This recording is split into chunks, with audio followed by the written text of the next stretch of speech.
kuri genda babaye kandi nababaye kabisa kuko nta kuntu yonkura ahantu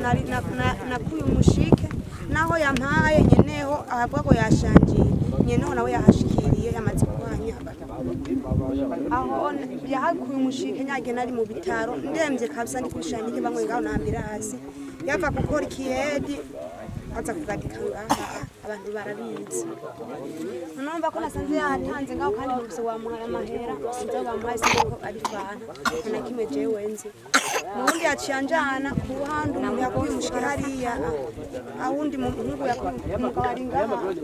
yakuye umushike nawe raciyambya go bizogerayo kandi nzoyibona rakoshije none je ndasabye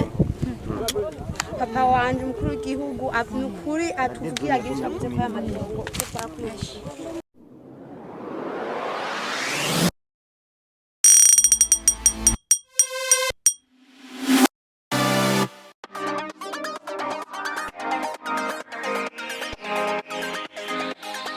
Abanyagihugu bakuwe mu twabo kubera amazi y'imvura mu Gatumba aho bari muri zone ya Maramvya batera kamo umukuru w'igihugu abajeje intwaro kubagarukirako aho ni mu gihe hari umugabo yaje kubanyaga amatongo bahawe na leta ibicishije kuri musitanteri wa Mutimbuzi kugira baronke utwo bafungura uyo mugabo Nshuti n'amagara Donasi yaje abwira abo bantu ko itongo rifise nyenejo kandi yari mucungishije nkuko avyivugira Nshuti n'amagara Donasi je ntawe nahatse ndabifise ko umuntu amucongeye kubera muri ico gihe bapimwe ku mugaragaro izuba ipfu bene murango babona n'amatafari barayatoye yo kubaka amagorone n'isima jewe ndafise icemezo neza ko umuntu amucungiye kandi siniko ndaguri kandi nta munyagihugu ariko ndahohotera ndiko nanka gahohotero ku munyagihugu ko umuntu aza gukotesha nanjye ntariko ndakotesha kandi ndaharamba mwumva ingorane nasi ingorane zuko uko umuntu akotesha nanjye ndaharavye ntariko ndakotesha ariko ubu ari umuntu agiye kuvuga yuko ari umuntu wahaye mu gatondo je navyo bivuze kwiki byowe nshobora bivuga ko ndakizi nayikoze ndakibona uyo mugabo arandenganije yampenze ukuntu yampenze ni gute yambwiye ati yasitiye umushike ngaha abaye nabo banyagihugu barimiye ngaha baca bambwira ati yari yasitiye umushike ahandi sibyo abanyagihugu bari ngaha naciye mpitamo ubwo ati wewe ko wampenze ndagukuye aho hantu ndahaye uwundi muntu kandi wonye ngaha nyiri wanyu wewe nawe ndaguhaye ahandi ariko nahavuga uko nta rwandiko na rumwe afise gwemeza ko uyo muntu yamucungishije iryo tongo abanyagihugu bahawe ayo matongo kugira babe bararimamwo utwo bafungura bagasaba leta ko nimba ariyo yahaye uwo muntu yoheza ikaza kubibamenyesha umubanyi wa hano nkuko namwe bwe mwumvise mwaje kuko mwumvise yuko haba hariho ingorane zerekeranye n'ano matongo kubona ivyiyumviro bamaze kwegeranya by'abene gihugu bavuga yuko ubwo bubabare bwo kubahamenye umushike bo habandanya ko bahamenye umushike kandi birumvikana uwahamenye umushike yo hakorera mugabo je ndafise ikibazo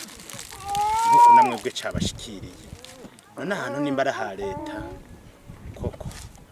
leta ikaba yarabariye abantu ati mena umushike uno musi hakaba hajemo ingorane hogira uje mu wundi canka agakomerekanya leta yari ihari wumva bitoboneka nabi je iciyumviro ciwanje nkuko mukuru w'umutumba yagize ati boba barahakorera leta niya hakenera ikazobivuga